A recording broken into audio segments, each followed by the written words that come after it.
Welcome back into the Ford Faction. We welcome on Pepper Bryars, Pepper J. Bryars, Pepper, editor of Yellowhammernews.com. How you doing, Pepper? I'm doing great, guys. How are y'all doing today? Doing well. We missed you yesterday, so we had to make sure we got you on today. Yeah, it sounded like y'all got the club environment going on. Oh, yeah, baby. Midweek party. We had to throw some fun in there, Pepper. Look, we can't have our listeners falling asleep. That's right. Okay, so welcome in, Pepper. I know there was a couple things that you wanted to get to today, but I did want to start off with this. What we saw on the 12th, 2 nights ago in Singapore, that was like nothing I'd ever seen before. Can you relate it to anything? Or I'm sure you were up watching it. I'm sure you and Rachel have been glued to the TV like we have, but have you seen anything like that before? Can you compare it to anything? No, I mean, let me talk about what disturbed me first. All right, let's go. When North Korea's dictator, murderous, awful human being that Supreme leader. Yeah. Yeah, the deer leader, I think they actually call him, walked into the hotel for, I guess, one of the preliminary meetings. The crowd that had gathered just ripped into a roar of cheers and adulation, like Michael Jackson had just walked into the, hotel or something. He's become, though, kind of that infamous character. And I know what you're saying, Pepper, but he has kind of become the I want to see him on the camera. I want to see him on TV. I haven't ever gotten to see him. He's become that infamous rogue regime leader. Yeah, but he's an awful human being. Oh, yeah. His regime is quite possibly the worst that has ever existed, at least in the past few centuries. When you get to studying what that family, the Kim family, has done, it goes. Christopher Hitchens, late Christopher Hitchens, tells a story that the book 1984 by George Orwell, it was in its pre-publication phase. Like the early galley prints had been sent to newspaper editors to review. It had not yet gotten into the bookstores yet. Didn't really have a cover on the book yet. They just sent it out for people to review. And the rise of the Kim family in North Korea, they seized control at the exact time. So it was like as if the Kim family had gotten a hold of the galley proof of 1984 and said, "Hey, this looks like it's a good idea. Let's give it a shot," because everything in that book is realized in modern day North Korea. To the exponential factor. I mean, everything is made worse.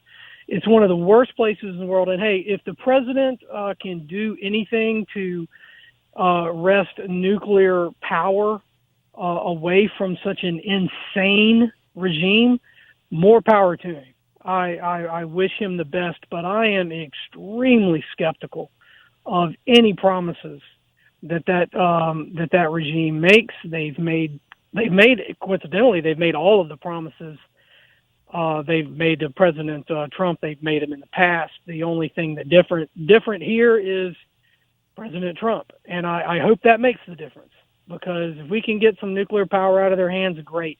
But folks, don't pop the champagne bottles. These people are not to be trusted. Well, we always talk about, we can celebrate somebody for an event, but it feels like we're at least headed in the right direction, doesn't it? Hope so. You don't want to be fooled, though. I mean, we've been down this road before. Back when I was in boot camp, and what was that, the summer of 1993, the drill sergeants get you psyched up about potential, conflicts here and there. And I remember this guy's father was saber rattling at the time, and some of our cadence chants were about, going over to North Korea and, sticking it to Kim and all of that. So, and look how long ago that was. So this is something that Pepper Bryars has seen before, and I hope it's something that we don't see again. I hope this is the moment that we can, make a difference here and change what's going on for that community. I know the president is showing the dear leader Kim all what his country could be, and it's amazing the stark difference between North and South Korea, And the only difference is there's no difference in the resources, the land, or the people. It's just a way of thinking that the North Korean regime has had since the 1940s, and it's awful. And I mean, I guess I could be happy about it, but man, I've just read too much and seen too much. I'm just skeptical about it. So if you had a prediction of what do you think is going to happen over the next, let's just say 2 years. 2 years, what do you think we see? I think Kim probably slow rolls the deal. I think he probably saber rattles a little more. I mean, I can only make a prediction based upon what I've seen in the past. Yeah, and that's what we've seen in the past. But again, the difference here is a really big difference, and that's President Trump. Yeah. He is somebody that nobody, including this guy, is able to pin down and figure out. Except for Dennis Rodman. Dennis Rodman had his hand on him. Right. So, I mean, look, Trump could make the difference here. I sincerely hope he does, because this is a dangerous situation, guys. I'm just watching him on the TV right now, President Trump and Kim Jong-un, walking together, laughing together, shaking hands. And to me, it just looks it looks different, yes, because it's Trump, but it looks like there is a more comfortable feel to it. And I don't know if that's just the media kind of portraying it or that's how it actually was, but it looked like there was a lot of work that got done, and it's moving at a rapid pace. Now, like you said, is he going to try to slow roll it? Yes, and it's tough to predict because these are things that we're going to have to find out, kind of down the road. But I did want to get your take on it. Thanks so much, Pepper, for letting me poke and prod a couple questions out of you. Now, there was a couple stories that I know you wanted to get to. Which one do you want to start with first? Well, let me start. Let's go with the one down in Birmingham. But let me begin with, I'm a writer, so let me get a little English 101 here at you. Euphemism. I'm sure a lot of people have heard it. I think I spent my 20s not knowing what the term actually meant, even though I was a writer. But so don't be ashamed if you don't know what it means. You understand the concept, which is this. You take a really bad word or a bad collection of words and you spruce it up and you turn it into something that's more palatable. Take, for instance, how the military used to say in Vietnam, collateral damage. Okay, what that was really accidentally killing civilians. So you say collateral damage, hoping that it just goes over better. But yeah, it could be buildings or animals or, it could be a whole bunch of different things. Right, but they named it for people, right? Yeah. And eventually the euphemism becomes a despicable word all in itself. That's why the military dropped using collateral damage. They saw the error in that. Well, Planned Parenthood is one of the greatest euphemisms of ever. Modern day. It has goodness. nothing to do with parenthood at all. It has the exact 180 degrees. And so to bring this home to the listeners out there, I-65, in just a year or two, I'm not quite sure the construction timeline, you're going to be able to drive north and south on I-65 and see a Planned Parenthood center right off of the interstate there in downtown Birmingham. I forget where the Planned Parenthood Center is right now, somewhere over the mountain area, I believe. But they purchased a plot of land down there right off the interstate for about $500,000, and they're planning to build a new, they call it clinic. We call it an abortion mill. They're going to build it. Last weekend we had a whole bunch of folk. State Representative Arnold Mooney was one of them, a friend of ours, a great man. They came and had a prayer vigil across the street, just going ahead and moving their activities there. And one of the things that they were concerned about was this is just an awful thing for the state of Alabama, who wants to be known for, lots of great things, to have this Planned Parenthood Center where everybody's going to see it. Now, to me, I hate to say nothing associated with this group is a good thing, but I believe we can use that to our advantage, because I think we've spoken about this before. The reason why abortion exists still is because it is a hidden thing. We're not confronted with it. We don't see it. Like in slavery, with slavery, you could not escape it. You saw the slaves. They were right in front of your face. abortion is a hidden thing. It's tucked away. It's even impolite to speak about it in most circles and in most circumstances. I think having a Planned Parenthood center visible to everybody, the millions of cars that motorists that drive by there every year, I think it's going to work in our favor, and I just hope more people, take note of it.